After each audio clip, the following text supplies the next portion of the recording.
சென்னை பல்கலைக்கழக தமிழ்துறை முன்னாள் பேராசிரியர் செல்வராசனுக்கு செம்மொழித் தமிழ் விருது வழங்கப்பட்டு பரபரப்பை ஏற்படுத்தியுள்ளது. இவருக்கு எதிராக பல்வேறு முறைகேடு மற்றும் மோசடி குற்றச்சாட்டுகள் உள்ள நிலையில் இந்த விருது வழங்கப்பட்டிருக்கிறது. இது சமூகத்தில் பல்வேறு கேள்விகளை எழுப்பியுள்ளது. அவர் பேராசிரியராக இருக்கும்போது நிர்வாக முறைகளை மீறி செயல்பட்டதாக குற்றம் சாட்டப்பட்டவர். பல்கலைக்கழக நிதியை தனிப்பட்ட செயல்களுக்கு பயன்படுத்தியது, அனுமதியின்றி பண பரிமாற்றங்களில் ஈடுபட்டது போன்ற குற்றச்சாட்டுகள் அவர் மீது உள்ளன.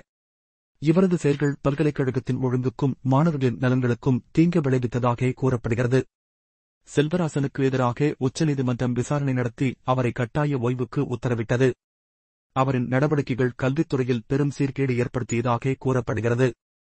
1984 முதல் 1998 வரை பல்வேறு முறைகேடுகளில் ஈடுபட்டிருந்தார். பல்கலைக்கழக ஆளுமைகளுக்கு எதிராக சட்டவிரோத ஆர்ப்பாட்டங்களில் ஈடுபட்டு நிர்வாக உத்தரவுகளை மீறியதாகவும் குற்றம் சாட்டப்பட்டது. இதனால் பல்கலைக்கழகத்தில் சிண்டிகேட் மற்றும் செனட் குழுக்கள் அவரது செயல்பாடுகளை விசாரித்தன. பல்வேறு சர்ச்சைகளுக்கு மத்தியில் 1999 ஆண்டில் பல்கலைக்கழகம் அவரை இடைநிறுத்தியது. தமிழின் செம்மொழித் தகுதியை போற்றும் வகையில் நடைபெற்ற நிகழ்ச்சியில் தமிழக முதல்வர் அவருக்கு செம்மொழித் தமிழ் விருதை வழங்கினார். இந்த விருதுடன் ரூபாய் 10 லட்சம் பரிசுத் தொகையும் கருணாநிதி வெண்கல சிலையும் வழங்கப்பட்டன. இந்த விருது தமிழ் மொழியின் வளர்ச்சிக்காக சிறப்பான பங்களிப்பு செய்தவர்களுக்கு வழங்கப்படும் மிக உயரிய விருதாகும்.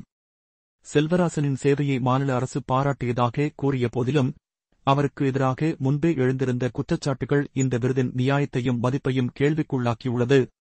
செல்வராசனின் செயல்பாடுகள் மற்றும் அவர் எதிர்நோக்கிய வழக்குகள் இந்த விருதின் அளவுகோல் சரியானதா என்பதில் குழப்பத்தை உருவாக்குகிறது.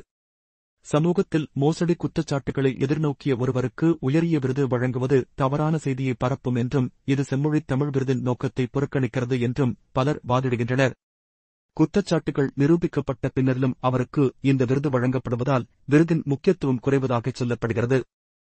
இது சமூகத்தில் நேர்மையானவர்களை கௌரவிக்க வேண்டும் என்ற நோக்கத்திற்கு எதிராக செயல்படுவதாக பலரும் கருதுகின்றனர். இவ்வாறு வெகு விமர்சனத்திற்கு உள்ளாகிய இந்த நிகழ்வு அரசு மற்றும் கல்வித்துறையின் நம்பகத்தன்மையை கேள்விக்குள்ளாக்கியிருக்கிறது. தமிழ் மொழி, அதன் கலாச்சாரம் மற்றும் கல்வித்துறையில் நேர்மையான பங்களிப்பாளர்களுக்கு மட்டுமே விருது வழங்கப்பட வேண்டும் என்பதே பொதுவான கருத்தாக உள்ளது. இந்த விவகாரம் செம்மொழித் தமிழ் விருது வழங்கும் செயல்முறையை மறுபரிசீலனை செய்ய வேண்டிய அவசியத்தை உருவாக்கியுள்ளது. ஒரு நபரின் செயல்பாடுகள் கல்வித்துறையிலும் சமூகத்திலும் மோசமான விளைவுகளை ஏற்படுத்தினால் அவருக்கு உயரிய விருதுகள் வழங்குவது தவறு. இது அடுத்த தலைமுறைக்கு தவறான செய்திகள் அனுப்பும். சமூகத்தில் சீர்திருத்தங்களை உருவாக்கும் விதமாக போற்றப்பட வேண்டிய இந்த விருது அரசின் தவறான முடிவுகளால் அதன் அடிப்படையான நோக்கத்தை இழந்துவிடும் அபாயத்தில் உள்ளது.